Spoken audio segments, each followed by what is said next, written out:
Cantares de Salomão, capítulo 5, nós veremos o capítulo inteiro, do versículo 1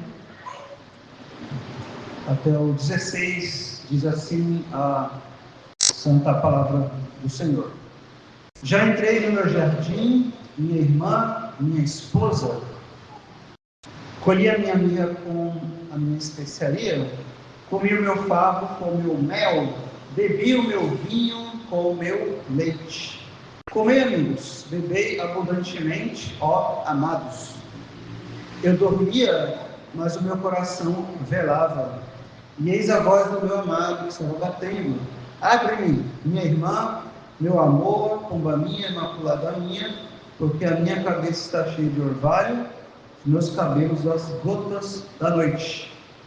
Já despi a minha roupa, como tornarei a vestir? Já lavei os meus pés, como os tornarei a sujar? O meu amado pôs a sua mão pela fresta da porta, e as minhas entranhas estremeceram por amor dele. Eu me levantei para abrir ao meu amado, e as minhas mãos gotejavam mirra, e os meus dedos mirra com doce aroma sobre as aldrabas da fechadura.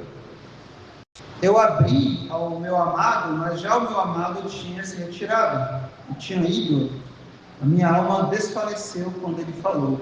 Busquei-o e não o achei. Chamei-o e não me respondeu. Acharam-me os guardas que rodeavam, que rondavam pela cidade. Espancaram-me, feriram-me, tiraram meu manto, os guardas dos muros. Conjuro-vos, ó filhas de Jerusalém, que se achardes o meu amado, lhe digais que estou enferma de amor. Que é o teu amado mais do que outro amado? Ó tu, a mais formosa entre as mulheres. Que é o teu amado mais do que outro amado, que tanto nos conjuras? O meu amado é branco e rosado. Ele é o primeiro entre 10.000. A sua cabeça é como ouro mais apurado. Os seus cabelos são crespos, pretos como o corvo. Seus olhos são como os das pombas junto às fontes das águas, lavados em leite, postos em engaste. Suas faces são como um canteiro de bálsamo, como flores perfumadas. Os teus lábios são como lírio gotejando mirra com doce aroma. As suas mãos são como anéis de ouro, engastados de berilo, o seu ventre como algo marfim coberto de safiras. As suas pernas como colunas de mármore, colocadas entre bases de ouro puro. O seu aspecto como um Líbano, excelente como os cedros. A sua boca é muitíssimo suave. Sim, ele é totalmente desejável. Tal é o meu amado, e tal é o meu amigo, ó filhas de Jerusalém. Eu quero destacar para os irmãos 2 versículos hoje apenas, nesse capítulo. Os 2 versículos são os seguintes: o versículo 9 e o versículo 10. Então, lendo novamente aí, veja novamente, o 9 e 10. Nós vamos destacar hoje o versículo 9 e 10. Diz assim o versículo 9: Que é o teu amado mais do que outro amado? Ó tu, mais formosa entre as mulheres, e que é o teu amado mais do que outro amado, que tanto nos conjuras? Meu amado é branco e rosado, ele é o primeiro entre 10 filhos. Amém. Oremos ao Senhor. Soberano Deus, glorioso Pai, te louvamos, te bendizemos, ó Deus, nessa noite. Primeiramente, ó Deus, agradecendo a Ti, Senhor, pelo privilégio, pela Tua graça, pela Tua misericórdia, Senhor, de estarmos reunidos, ó Deus, diante de Ti, diante da Tua palavra. Senhor Deus, quantas pessoas, ó Deus, por aí afora, não têm esse privilégio, ó Deus, de entender, buscar, ó Deus, a Ti, a Tua presença e o Teu Evangelho. Então nós Te amamos, ó Deus, mas somente porque o Senhor nos amou primeiro. Louvado seja o teu nome, Deus, pelo teu grande amor, por tamanha misericórdia, tamanha graça, Deus, manifesta a pecadores. Graça esta que é tão impressionante, que os anjos anelam perscrutar e ficam maravilhados diante da tua multiforme sabedoria. Quem poderia criar, inventar, imaginar um plano de redenção na eternidade como o Senhor nosso Deus? Não há outro Deus, não há outro Deus, não há outro Senhor, não há outro além de ti, Senhor. Por isso te bendizemos, te adoramos, reconhecendo isso, ó Deus, para a glória do teu nome, ó Deus, para o bem do teu povo. Abençoa-nos, ó Deus, ajuda-nos, guia-nos para que possamos compreender o teu evangelho, a tua palavra. Desvende os nossos olhos, ó Deus, e as nossas mentes, nossos corações possam, Deus, contemplar, vislumbrar, ó Deus, este glorioso evangelho nesta noite. E no nome do nosso Senhor Jesus, que nós te bendizemos e nós oramos a ti. Amém. Meus irmãos, nós lemos aqui o capítulo 5 de Cantares de Salomão. Há um pouco tempo atrás, nós pregamos aqui pela manhã, pregamos no versículo 2 ao 5 já, né? E hoje, lendo o capítulo todo, mas como eu mencionei, eu quero destacar o versículo 9 e 10. Então, para estabelecer aqui o contexto desses versículos, os irmãos primeiro devem se lembrar que nós já explicamos aqui algumas vezes sobre a interpretação deste livro. Há diversas interpretações, mas cremos que a interpretação correta, bíblica e confessional, inclusive, é que este livro ele trata do amor de Cristo pela sua igreja, ele trata do relacionamento entre Cristo e o cristão, então no sentido coletivo, também no sentido individual. E neste capítulo, então, nós até já dissemos antes, que a partir do versículo 2, ela dormia, ela diz, a amada, que é a igreja, que é o crente, ela diz assim: eu dormia, mas o meu coração velava. Lembra que nós tratamos desse trecho já, onde ela estava com o seu coração velando espiritualmente. É alguém então que foi alcançado, transformado, porém nós vemos aqui uma letargia espiritual, um desânimo espiritual, uma superficialidade espiritual, porque ela diz: o meu amado está batendo a porta, dizendo: abre minha irmã, meu amor, como a minha. Vimos que isso é o convite de Cristo. Mas o cristão muitas vezes está assim: já desfia minha roupa, como tornarei a vestir? Já lavei os meus pés, como tornarei a sujar? Como? Vou fazer isso de novo? Vou atender ao meu amado? E aí nós vimos que ele, no versículo 4, colocou a sua mão pela fresta da porta. Ela viu as mãos dele e ela se estremeceu. As suas entranhas se estremeceram dentro dela. Lembra que nós falamos?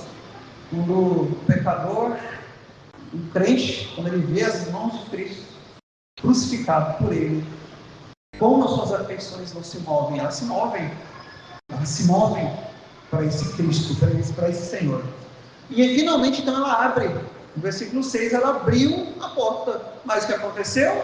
Eu abri, eu atendi o meu amado, mas já o meu amado tinha se retirado, ele tinha ido embora. Então, ela sai agora em busca dele. Ela sai aqui à noite, em busca dele. Ela diz no versículo 7 que alguns guardas que rodavam a cidade encontraram ela. Ela diz: espancaram-me, feriram-me. Ela diz: e não o achei. Eu chamei por ele, ele não respondeu. Meu amado desapareceu, sumiu. E há momentos da vida do cristão que isso acontece, onde você busca o Senhor e parece não haver resposta. E aí é o momento que o cristão deve orar mais ainda, buscá-lo e até jejuar. Lembra que os discípulos de João Batista perguntaram: por que os seus discípulos não jejuam? Lembra disso? Por quê? O Senhor Jesus disse: pode eles jejuar enquanto o noivo está com eles? Mas dias virão que o noivo lhe será retirado, nesse dia eles jejuarão. Então, quando a presença de Deus, a presença de Cristo, por um tempo, na sua, às vezes, disciplina para conosco, o Senhor retira a sua presença e nós devemos orar ainda mais, jejuar, buscando a sua presença. É isso que acontece aqui. E aí no versículo 8, ela diz, no versículo 7, perdão, ela diz que os guardas me acharam, espancaram, me feriram, tiraram o manto, os guardas do muro. Aí ela diz assim: conjuro-vos, ó filhas de Jerusalém, e se achardes o meu amado, me digais, estou enferma de amor. Então, ela disse assim: se vocês acharem ele, ó filhas de Jerusalém, se vocês acharem meu amado por aí, diga a ele que eu estou enferma de amor. Então, essa é a busca do crente por Cristo. Então, nesse contexto, nós temos agora o versículo 9 e 10, que nós iremos explorar. Diante desse afastamento de Cristo, do Salvador, tanto da igreja quanto do crente, nós temos agora o versículo 10. E aqui nós vamos ver três coisas nesse texto, nesses dois versículos. A primeira é uma ignorância acerca de Cristo, uma ignorância acerca de Cristo. Em segundo lugar, nós vamos ver a pureza de Cristo e, por último, o sangue de Cristo. Ignorância acerca de Cristo, a pureza de Cristo e, por último, o sangue de Cristo. Vamos olhar então os dois versículos, vamos examiná-los agora. Versículo 9. Veja aí a ignorância acerca de Cristo. Quando ela disse isso para as filhas de Jerusalém, se vocês encontrarem o meu amado, digam a ele que eu estou enferma de amor. Qual é a resposta delas, das filhas de Jerusalém? Olha o que elas dizem: quem é o teu amado mais do que outro amado? Ó tu, ó mais formosa entre as mulheres, quem é o teu amado mais do que outro amado que tanto nos conjuras? Então, após ela ter saído em busca do seu amado, ela foi aqui maltratada e agora ela é questionada. Então, as filhas de Jerusalém estão dizendo assim: mas quem é o teu amado? As filhas de Jerusalém estão perguntando para ela: mas quem é? Quem é esse? Essa pergunta, meus irmãos, revela o quê? Uma ignorância acerca de quem realmente é o Senhor Jesus Cristo. Uma ignorância. Ela está dizendo: mas quem é esse chamado mais do que outro? Por que ele é tão especial assim? Por quê? Não serve outro, não? Não serve outro amado? Por que tem que ser esse? Elas estão querendo saber quem é. Quem é esse que você tanto busca? Quem é esse que você tanto deseja? Quem é esse que você tanto quer? E que você tanto fala dele, mas quem é? Quem é este amado? Então elas não sabem exatamente quem é este amado. As filhas de Jerusalém aqui, elas não estão entendendo quem é este chamado. Elas querem saber quem é este chamado que é tão buscado assim por esta amada. Meus irmãos, aqui temos uma verdade, uma doutrina extremamente importante, porque muitos comentários dizem que essas filhas de Jerusalém podem representar várias pessoas, inclusive membros de igreja, inclusive. Você já ouviu falar naqueles cristãos que são cristãos nominais, por exemplo? Há muitas pessoas, isso aqui é um perfeito retrato de pessoas assim dentro da igreja, essas filhas de Jerusalém. Pessoas que estão ali, junto da amada, estão por ali, mas elas não conhecem ainda verdadeiramente quem é este amado, quem é este Cristo. Elas não conhecem com grande profundidade, não conhecem a realidade do Evangelho. Quantas pessoas, irmãos, nas igrejas frequentam igrejas durante anos, participam de tudo, mas eles não têm ainda o entendimento real, vívido. Como alguns teólogos do passado diziam, conhecimento experimental de Cristo. Vivê-lo a cada dia, andar com Ele, amá-lo de fato. Isso não vale apenas para os membros das igrejas de modo geral. Inclusive há pregadores assim. Há pregadores, pastores. Como disse o pregador do passado, uma grande tragédia são esses pregadores que pregam um Cristo não sentido. Ele nunca nasceu de novo, mas ele sabe falar bem, sabe dar uma aula, sabe explicar alguns textos das Escrituras, é pastor, mas não conhece o verdadeiro Cristo das Escrituras, no sentido íntimo e pessoal. Não conhece. Há muitos então que professam conhecer este Deus, conhecer este Cristo, mas o negam pelas suas obras. E esse tipo de pessoa, que pode ser pregadores ou não, o que eles fazem? O membro da igreja, só de nome, nominal, cristão nominal. O que eles fazem? Eles fazem exatamente o que está no nosso texto. Exatamente o que está aqui no nosso texto. Como assim? Por exemplo, ele olha para o outro cristão, irmão na fé, irmão, pelo menos irmão ali no sentido da igreja visível, ele acha estranho. Ele acha estranho. O cristão nominal, só de nome, ele olha para o cristão verdadeiro, ele estranha algumas coisas. Mas peraí, mas para que esse zelo todo? Para que esse zelo todo? Para que tudo isso? Não precisa não. Nossa, esse irmão não falta um culto. Olha, mas não precisa disso não. Não precisa. Olha, o irmão, ele lê as Escrituras, ele fala de Cristo, ele evangeliza. Para que tudo isso? Não precisa disso não. Não precisa de tudo isso. Ele estranha o pastor aqui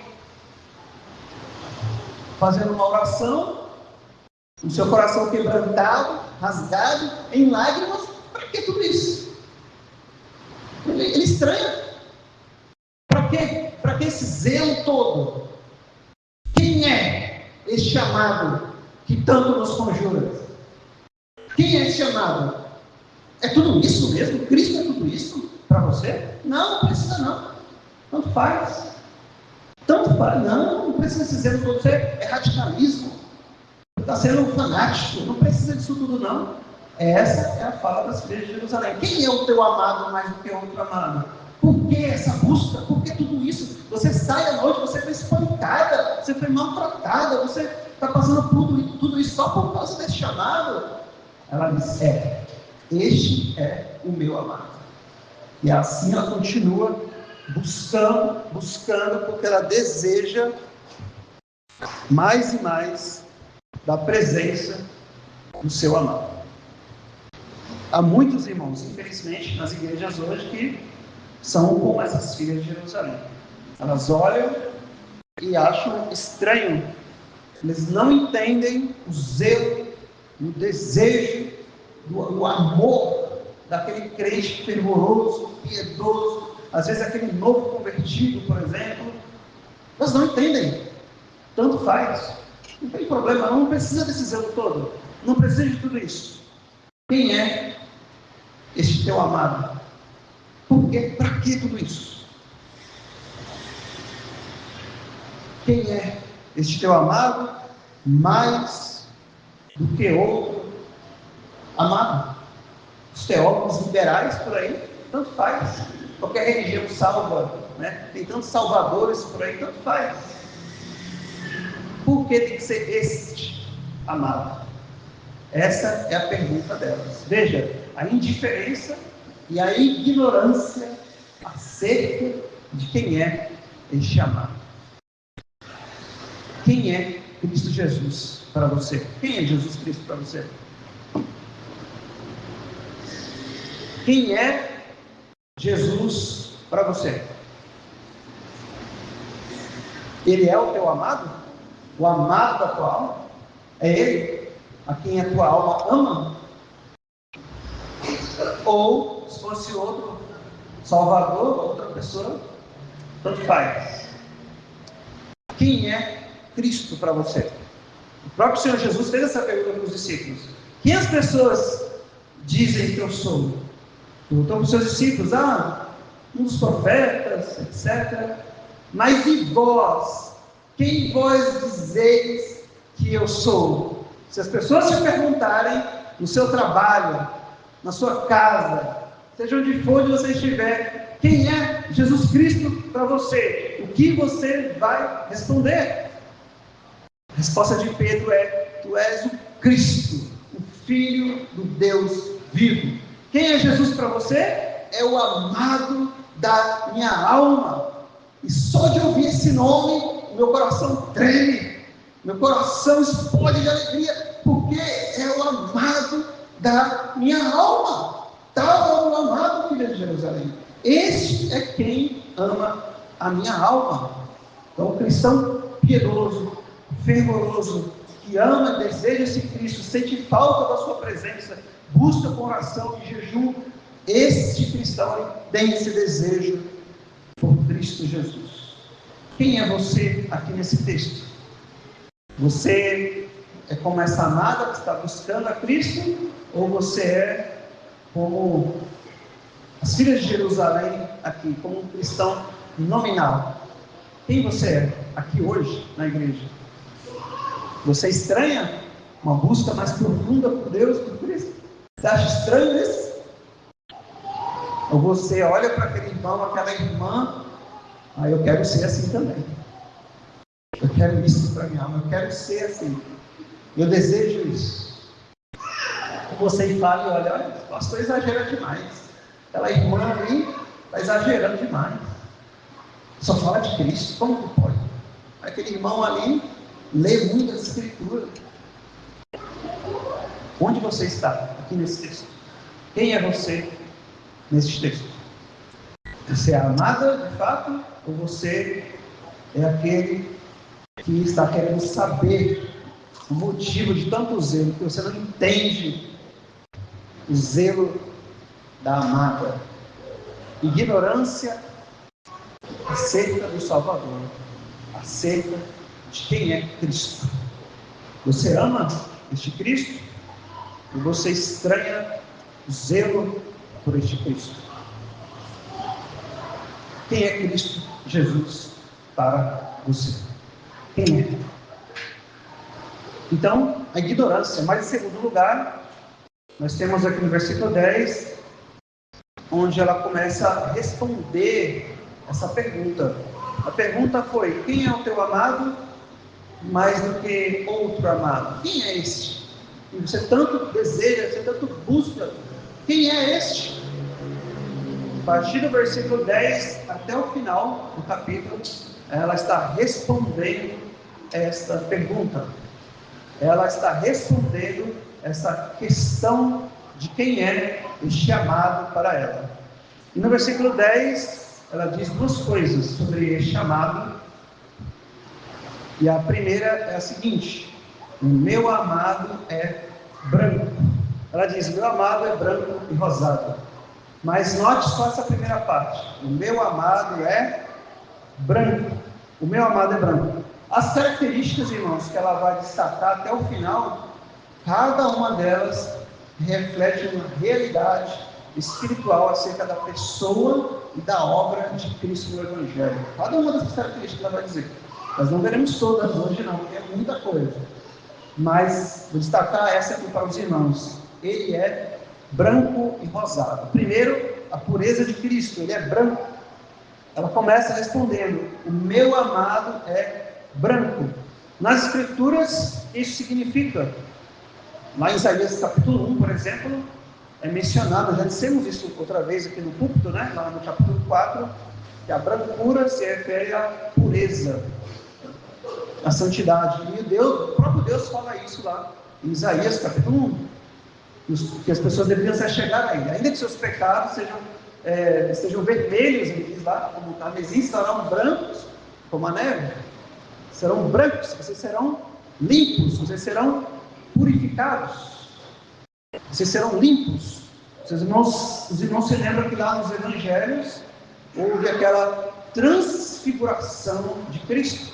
E as suas roupas ficaram resplandecentes, brancas, tão brancas que nenhum lavador da terra poderia alvejar daquele, deixar tão branco como ele ficou. Então, nós vimos isso nos evangelhos, ele é branco.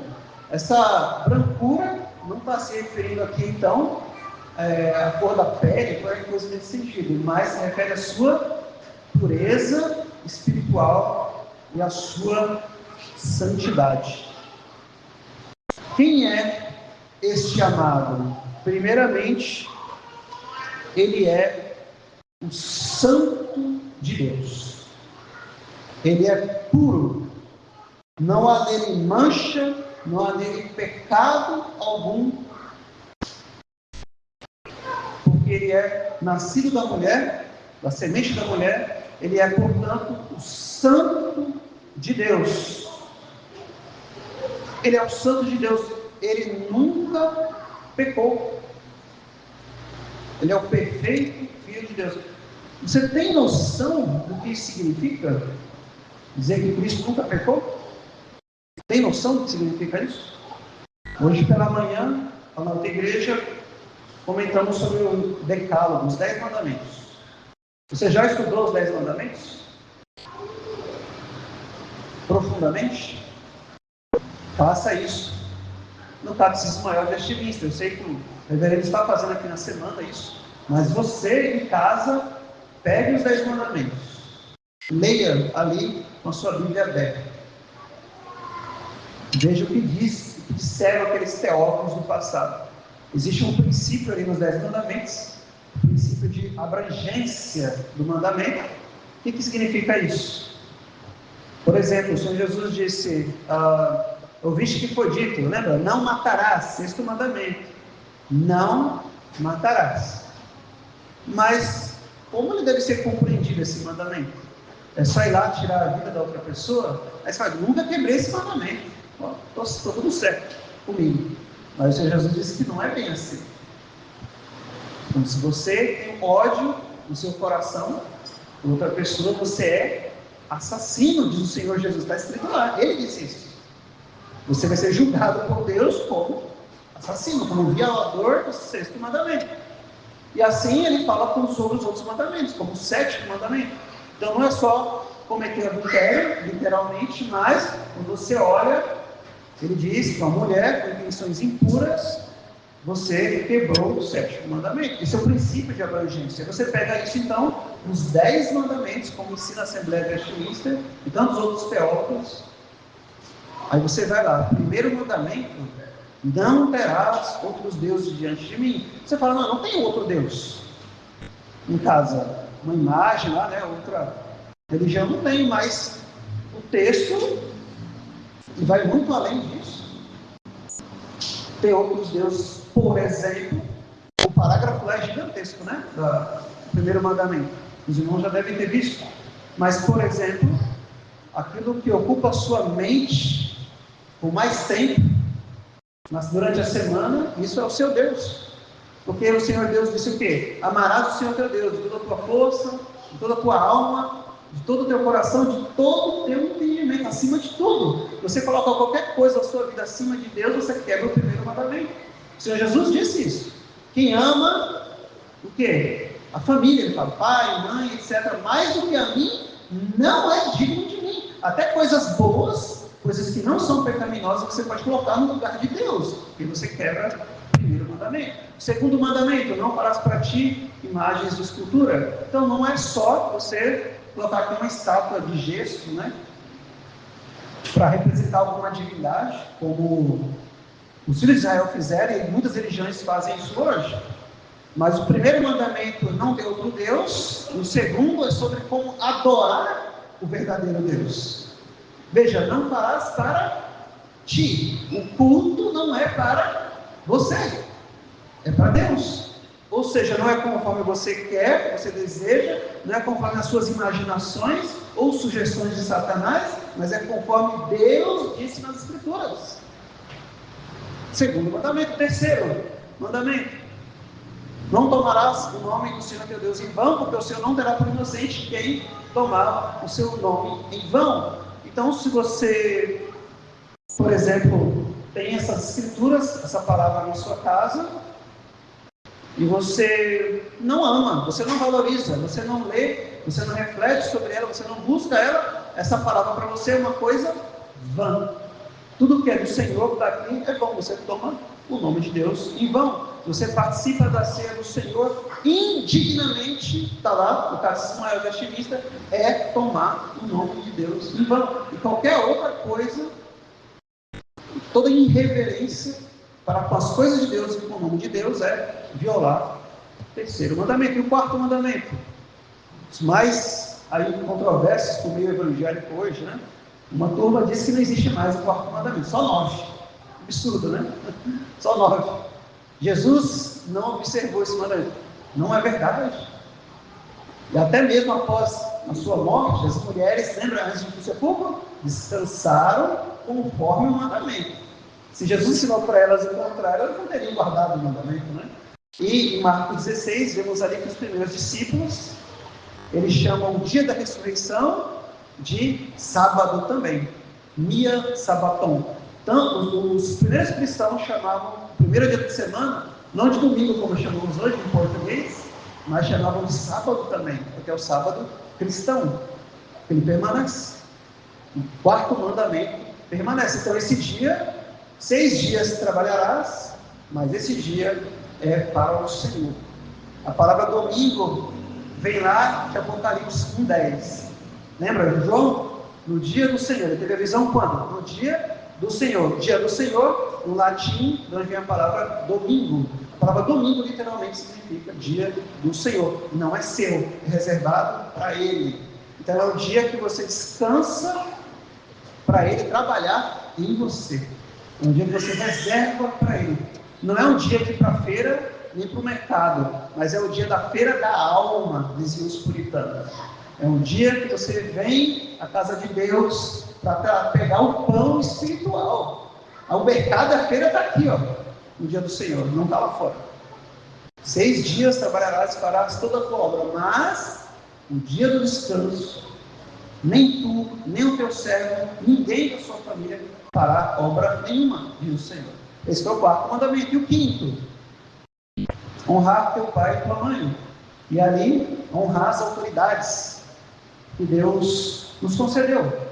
Seja no lar, os filhos honrarem pai e mãe, seja a esposa honrar o marido, como diz Efésios 5, mulheres serem submissas aos maridos, e os maridos honrarem suas esposas, mas também no trabalho, o chefe, o patrão, também na igreja, os presbíteros, por exemplo, os oficiais da igreja, e também na sociedade como um todo.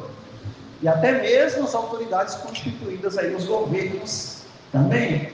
Aí você pensa, mas esses corruptos aí, esses bandidos aí, mas Deus ordena que também essas pessoas sejam honradas. Ah, mas eu não concordo. Você pode discordar deles. Você pode dizer que eles são isso e aquilo, com cuidado, com muito temor.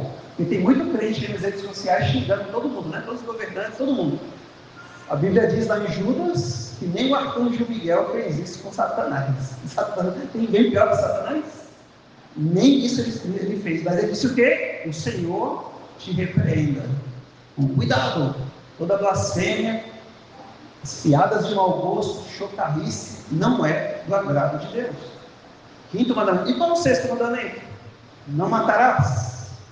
Então, você não cuidar da sua própria vida, da sua família, você não odiar o seu irmão em Cristo, não semear contendas na igreja, etc, etc. É violar o sexto mandamento. Cuidado. A Bíblia é taxativa quanto a isso. Quebrar este mandamento é algo grave. Por exemplo, imagine alguém pegar uma foto de alguém, uma foto física, né? Hoje está tudo celular, né? Mas quadro, aquela física, aí a pessoa pega e taca fogo naquela foto lá, destrói aquela foto. E a pessoa está dizendo o quê? Está dizendo que odeia a pessoa daquela imagem, não é?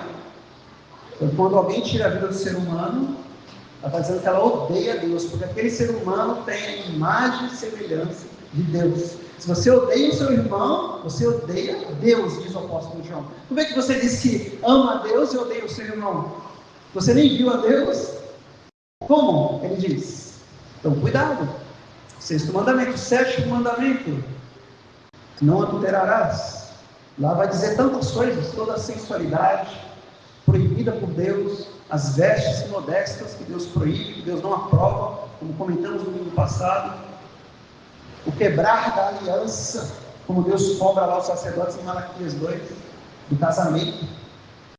Todo pensamento impuro nessa área, Deus condena o quebrar da aliança. Oitavo mandamento, não furtarás. O roubo é pecado. Você fala, mas eu não saio roubando ninguém por aí não. Mas lembra que o Senhor Deus disse? Vós me roubais, Deus disse, os dízimos das ofertas. Vós me roubais, vocês são ladrões, disse o Senhor. Está escrito, irmão.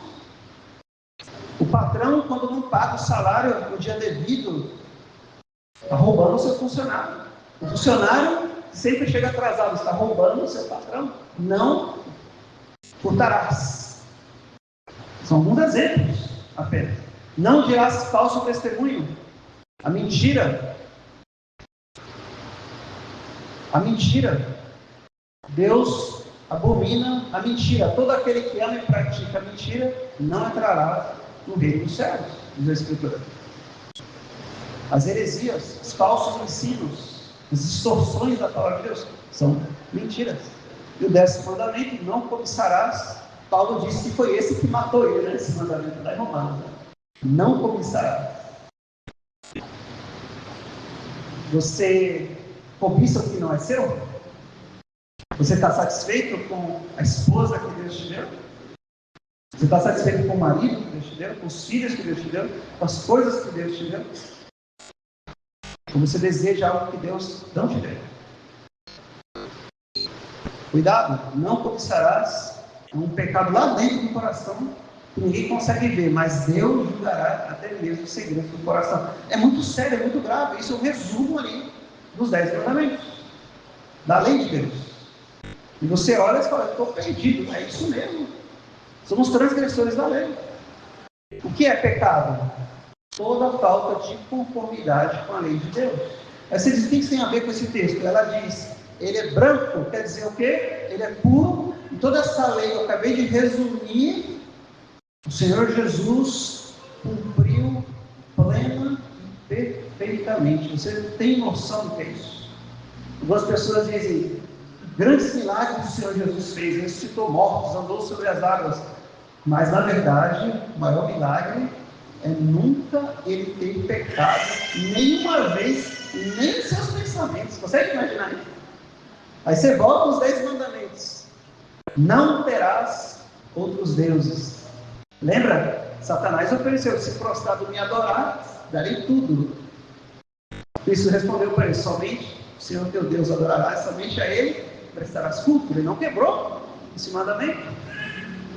Segundo mandamento, não farás para ti o culto conforme as vontades e tradições dos homens. Cristo fez o quê? Esse povo me honra com os lábios, mas o seu coração está longe de mim. As doutrinas dos homens, citando Isaías, que aqueles fariseus seguiam Cristo, não seguiu doutrinas de homens, nem adoração de homens, criada, inventada por aqueles escribas e fariseus. Não, ele não errou nisso. Não terás o nome do Senhor teu Deus em vão. O apóstolo disse que na boca de Cristo não se achou dolo. Ele honrou a palavra de Deus, ele mesmo instituiu o sacramento. Ele é a própria palavra de Deus encarnada. Cristo Jesus, meus irmãos. Cristo.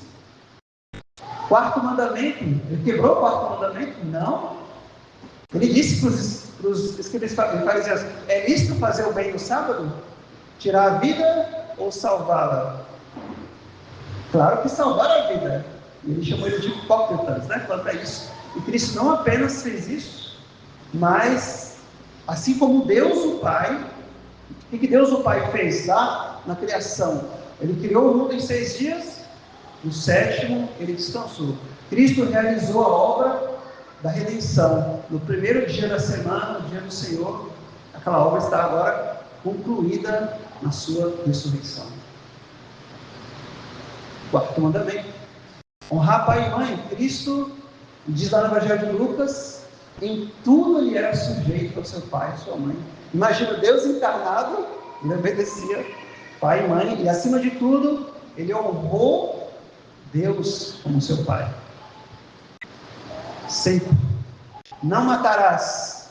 Cristo salvou vidas, curou muitos. Ele não matou. Na verdade, por nós, ele foi morto. Aliança, sétimo mandamento. Adão quebrou a aliança. Cristo veio, cumpriu todos os requisitos do pacto de Deus, da aliança de Deus. Ele não quebrou a aliança. E ainda hoje, mesmo que a sua igreja erre e fale muitas vezes, como ensina o livro de Cantares de Salomão, ele ama a sua esposa e assim mesmo se entregou por ela. Ele não viola esse mandamento, irmãos. Não, ele não fez isso. Cristo, ele não faz. Veja, não furtarás. Cristo pagou imposto até mesmo no Império Romano, não foi? Com as duas moedas. Aquela moeda que ele disse, aquela que ele tirou do peixe, ele pagou. Ainda que fossem governantes ímpios, ele fez. A ninguém ele defraudou, a ninguém jamais. Ele foi perfeito em todo o seu proceder. Não dirás falso testemunho, a mentira. Cristo veio para proclamar a verdade. Ele mesmo disse: eu sou o caminho, a verdade e a vida. Ele é a própria verdade de Deus. O 10º mandamento: não cobiçarás. Cristo não cobiçou como Adão cobiçou aquele fruto. Ele estava completo, satisfeito no seu Pai, na sua vida com Deus. A única coisa que ele cobiçou, irmãos, foi salvar pecadores como nós. A única coisa que ele desejou foi salvar-nos. Ele veio para isso. E ele diz: o meu Pai me deu. O meu Pai me deu essas ovelhas. Ele me deu. Cristo não pegou para ele algo que não fosse dele, mas ele diz: o meu Pai me deu essas ovelhas e por elas eu entrego a minha vida. Ele é branco, ele é puro. Não há no Senhor Jesus mancha alguma, não há pecado nenhum. Ele é perfeito, ele é puro. Quem é o teu amado? Mais do que outro amado. O meu amado é branco, perfeito. Diga-me, existe alguém em toda a história da humanidade semelhante a esse Cristo? Tão santo, tão perfeito como esse Cristo? Viveu nesse mundo dessa maneira, que andou com pecadores sem pecar. Ele nunca pecou, irmãos. Mas a palavra de Deus diz que aquele que não conheceu o pecado, Deus o fez pecado por nós, para que nele fôssemos feitos a justiça de Deus. Então essa perfeição dele, essa pureza dele, irmãos, é ela que nos purifica e nos justifica diante de Deus. Ainda que o nosso pecado foi imputado a ele, ele não é pecador, mas é o nosso pecado. Ele continua sendo o perfeito Cordeiro de Deus que havia de vir ao mundo para tirar os nossos pecados. Ele é branco, ele é puro, ele é perfeito, mais branco do que a neve. Lá em Hebreus, Paulo diz: nós temos um sumo sacerdote que é mais sublime do que o céu. Cristo é mais sublime que todo o céu, irmãos. Não há alguém como ele. Por isso que João chorava lá em Apocalipse 5. Quem vai abrir o selo? Os livros, né? O selo dos livros. Quem vai tirar aquele selo para abrir aquele livro? Quem? Ele chora porque ele não viu ninguém na terra, nem no céu, nem em lugar nenhum digno de abrir aquele livro. E aí aquele que estava com ele disse: não chores, porque existe há um aí incomparável, o Cordeiro de Deus, o leão da tribo de Judá. Ele é digno, e ele toma então o livro para abrir os seus selos, porque ele é digno.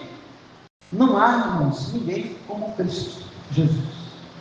Ele é único, o unigênito de Deus. Você conhece esse unigênito de Deus? Você conhece a brancura do Salvador, a perfeição do Salvador? Você entende que Ele é justo, perfeito em todos os seus caminhos? Não, você se lembra de quando Jesus curou aquele leproso do Evangelho de Marcos? Nós lemos recentemente, lembra? Ele curou aquele leproso como? O leproso disse que para Cristo, lembra? Se queres, pode me limpar. Jesus respondeu para ele o quê? Quero. O texto diz que ele tocou nele. Pela lei, não só pela lei, até pela questão de saúde, o que acontecia se a pessoa tocasse um leproso? A pessoa era contaminada, porque é uma doença contagiosa. A pessoa ficaria leprosa também, não é? Mas acontece o contrário. Ele toca o leproso, ele não fica leproso, mas o leproso é que fica limpo. Então, é como se a pureza então, de Cristo contagiasse aquele homem, entende? É o contrário. E é assim que ele faz conosco. A sua pureza nos toca. Cristo toca o pecador, ele nos toca, ele nos purifica de todo o pecado. É isso que acontece, a brancura de Cristo. Quem é o teu amado? Ele é branco e rosado. O meu amado é assim, ele é puro, não há ninguém como este amado. Não há. A perfeição dele, é com base nessa perfeição dele, nessa pureza dele, que eu adentrarei os portões do céu um dia. É somente por isso. Não é pelos meus méritos, mas é porque não há ninguém como ele. Quem diz? Existe algum outro semelhante a esse Cristo? Não existe. Não existe. Ele é único. Você conhece a pureza e a brancura de Cristo? Ele tem tocado você, santificado você, purificado a sua vida?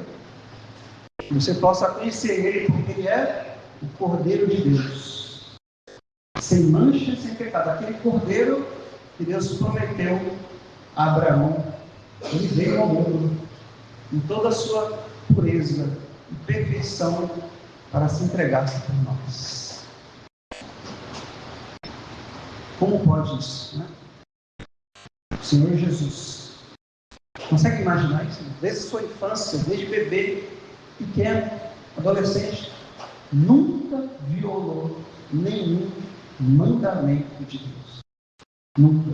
Algo que nós fazemos todos os dias. Todos os dias. E mesmo que você saiba, você seja isso, mesmo que sejamos tão pecadores assim, ele ainda diz o que nas Escrituras? Que ele não se envergonha de nos chamar de irmãos. Acabamos de ler aqui no texto. Quem é meu irmão? Quem é minha irmã? Quem é minha mãe? Aqueles que fazem a vontade do meu Pai. É o Evangelho, irmãos. É algo maravilhoso. A brancura de Cristo. Quem é o teu amado? Ele é branco e rosado. A perfeição de Cristo. A pureza de Cristo. Você quer vencer o pecado na sua vida? Você quer ser puro? Você busca a pureza? Se você não estiver buscando, você precisa nascer de novo. Porque todo crente está buscando isso. Mas às vezes o crente luta, é difícil. Sabe qual é a melhor maneira de você vencer o pecado na sua vida? É você falar como Paulo: não sou eu mais que vive, é Ele que vive em mim. É essa sua pureza que me contamina. Eu vivo nele, ele em mim. Esse viver que agora eu trago na carne, eu vivo pela fé no Filho de Deus que me amou e se entregou. Mas em terceiro lugar, irmãos, nós temos aqui no texto também o sangue de Cristo. Então veja, a ignorância acerca de Cristo. Em segundo lugar, a pureza de Cristo. Em terceiro, o sangue de Cristo. No mesmo versículo, versículo 10, o meu amado é branco e rosado. Essa expressão aí, rosado. Essa palavra, rosado, qual é o significado dela? O que quer dizer rosado? Já tem a ideia aqui da pessoa que é corada, né? O vermelha. A palavra que é usada aqui Na língua original, é a mesma palavra para Adão. É a mesma palavra, o nome de Adão aqui. Se você olhar na língua original, rosado é Adão. Ele é branco e Adão. O Adão lá de Gênesis, o primeiro homem. O nome Adão significa o quê? O significado da palavra Adão é da cor da terra, vermelho. A ideia da terra vermelha. Então a ideia de rosado aqui é essa tonalidade, meio rosada, meio vermelha. Ou seja, está dizendo que ele é branco, mas também ele é rosado ao mesmo tempo. Avermelhado. Esse é o significado da palavra. Por quê? Porque Cristo, quem é ele? Ele é o segundo Adão. Romanos 5, o apóstolo Paulo fala sobre isso. O primeiro Adão, ele quebrou a aliança. Por meio dele, o primeiro Adão, o pecado entrou no mundo e através do pecado entrou a morte. Veja que ao quebrar o pacto com Deus, Adão quebrou o pacto com Deus, aquele pacto ele fica em aberto, aquela violação do mandamento de Deus, ele está em aberto. Significa que Deus, sendo santo, sendo Deus imutável, Deus não esqueceu o pacto que foi quebrado. Aquele pacto precisa ser reparado, ele precisa ser consertado. Ele precisa ser consertado aquele pacto. Então, o que acontece? Um descendente da mulher, conforme Deus prometeu, em Gênesis 3,15, viria para esmagar a cabeça da serpente, que é o Filho de Deus. Jesus Cristo, que salvaria o seu povo dos seus pecados. Então ele se torna homem, ele é encarnado, e ele tem sobre si o quê? Toda a natureza humana, exceto o pecado. Cristo se torna semelhante a nós, semelhante a Adão. Ele é branco, mas ele é rosado. Ele é homem. Ele é Deus e ao mesmo tempo ele é homem. Ele veio a este mundo. E quando vamos para as Escrituras, o que nós entendemos também? Que ele, ao sofrer por nós, por exemplo, quando ele estava no Getsemane, ali diz que ele suou grandes gotas de sangue. Ele suou em agonia gotas de sangue. Imagine o sangue ali no seu rosto. Ele foi açoitado, sangue, uma coroa de espinhos foi colocada na sua cabeça, com a força daqueles soldados ali, espremendo a sua fronte, saindo o quê? Sangue. O sangue estava agora no seu rosto. O seu rosto estava avermelhado, irmãos. Mas é por causa dos pecados. Por causa do sangue derramado ali. Por nós. O seu sangue, o sangue do Filho de Deus. Nós não temos noção do que significa. O sangue está no seu rosto, ali pendurado na cruz do Calvário. O seu sangue está escorrendo pelas suas mãos, pelas suas costas, pelo seu rosto. Ele é avermelhado, ele é rosado. É a natureza humana ali sofrendo por nós, pecadores. Quanto mais, irmãos, inocente uma pessoa, mais grave é o crime contra ela. Nós falamos isso de uma vez, lembra? Agora, não existe alguém que seja mais inocente, mais puro e mais perfeito que Cristo. Ou seja, matá-lo, então, é o pior crime que aconteceu na história da humanidade. Matar o santo, o perfeito Filho de Deus. Então ali, naquela cruz, ainda que inocente, por nunca ter pecado, o seu sangue é derramado ali por nós, pelo seu povo, por esta amada aqui do nosso Cristo. Quem é o teu amado? Ele é branco, ele é rosado,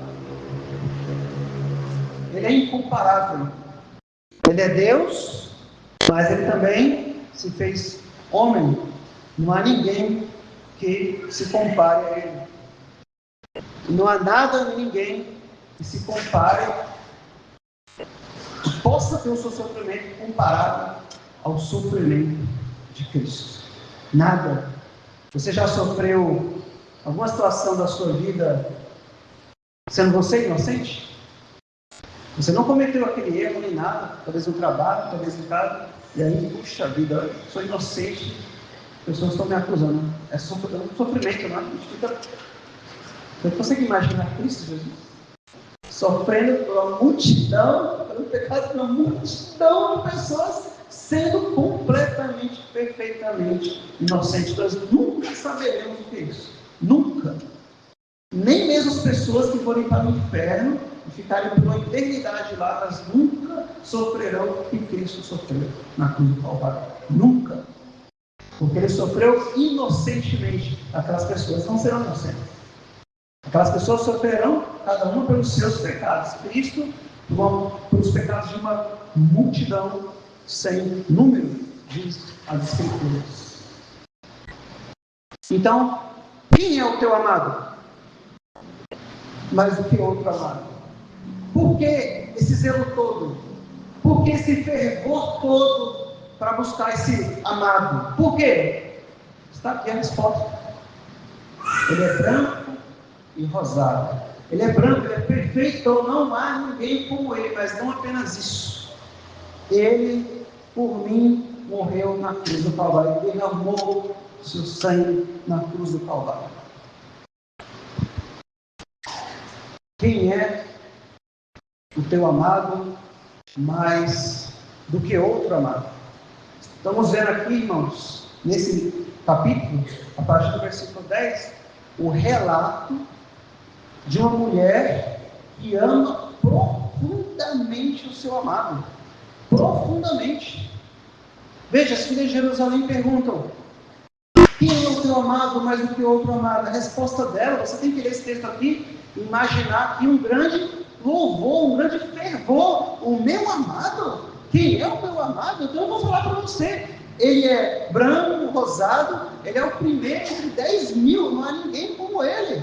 A sua cabeça é como ouro mais apurado, os seus cabelos crespos como do corvo, os seus olhos são como das pombas, junto às correntes das águas, lavados em leite, poços em gasto, e as suas faces são maravilhosas, são como um canteiro de bálsamo, com flores perfumadas, seus lábios são como lírios gotejando, mirra com doce aroma. Esse é o meu amado. As suas mãos são como anéis de ouro, endaços em berilo, seu ventre com algo marfim coberto de safiras, as suas pernas como colunas de mármore, colocadas entre as bases de ouro puro, o seu aspecto como um líbano, excelente como o cedro. A sua boca, a boca do meu amado, ela é muitíssimo suave. Sim, ele é totalmente desejável.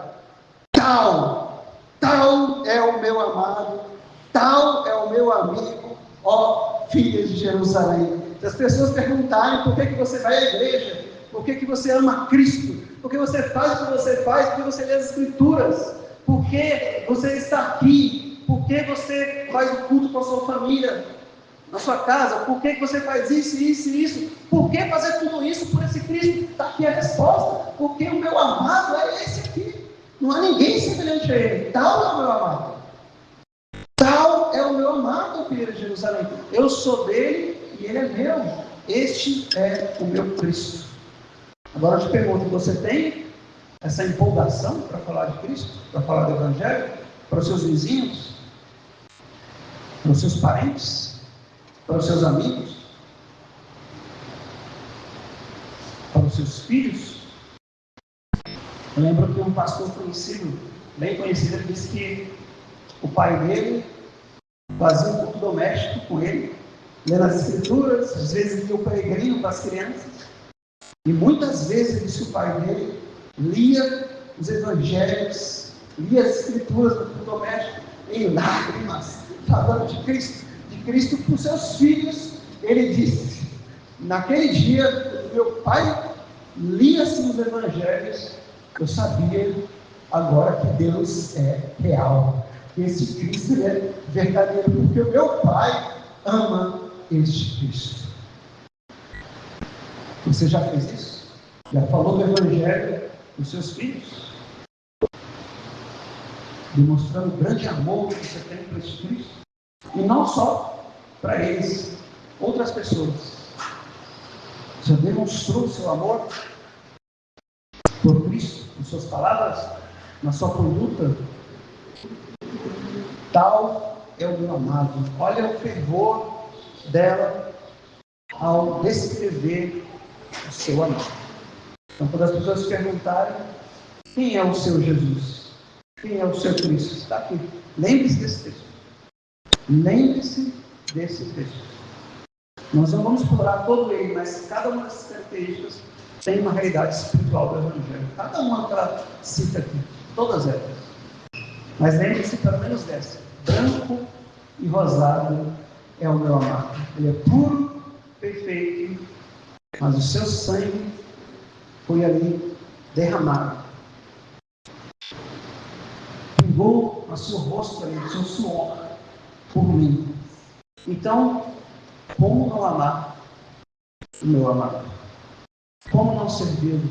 Como não adorar? Como deixaria eu de servir tal Senhor, tal Cristo? O seu amor me constrange.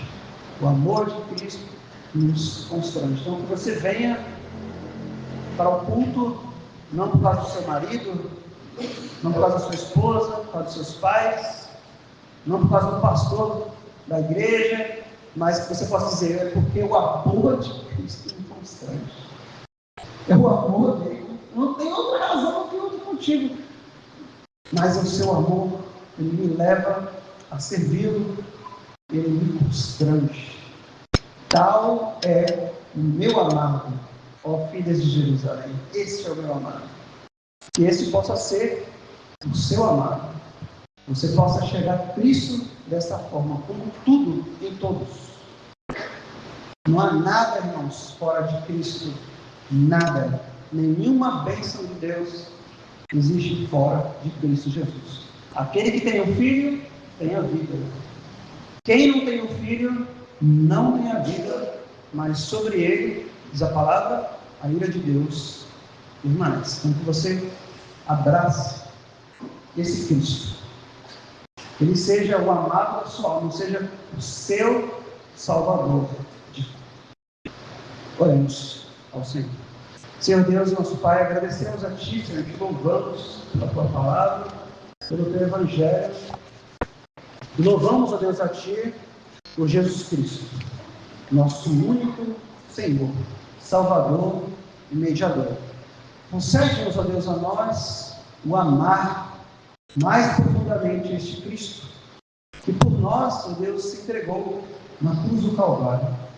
Que o seu amor, ó Deus, possa nos constranger, Senhor, e que possamos nos lembrar. Toda vez que sentimos fracos, desanimados, lembremos daquele que suportou a cruz por nós. E que sejamos constrangidos, atraídos por este amor, para que servimos, ó Deus, com um culto racional, Senhor, que é agradável a Ti. Com um culto, ó Deus, que é segundo a Tua palavra.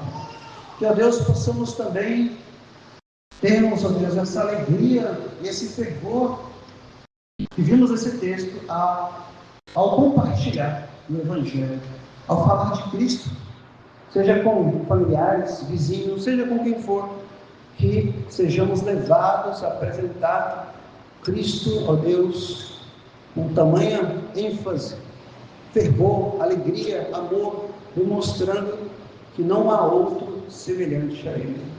Ó Senhor, nos ajude. Desperta-nos, Deus, pelo Teu Espírito Santo, desperta-nos para que entendamos essas coisas e vivamos, ó Deus, o Evangelho de Cristo Jesus. Nós oramos, ó Deus, no nome dEle, ó Deus, no nome do amado da nossa alma, Cristo Jesus, nosso Senhor. Amém.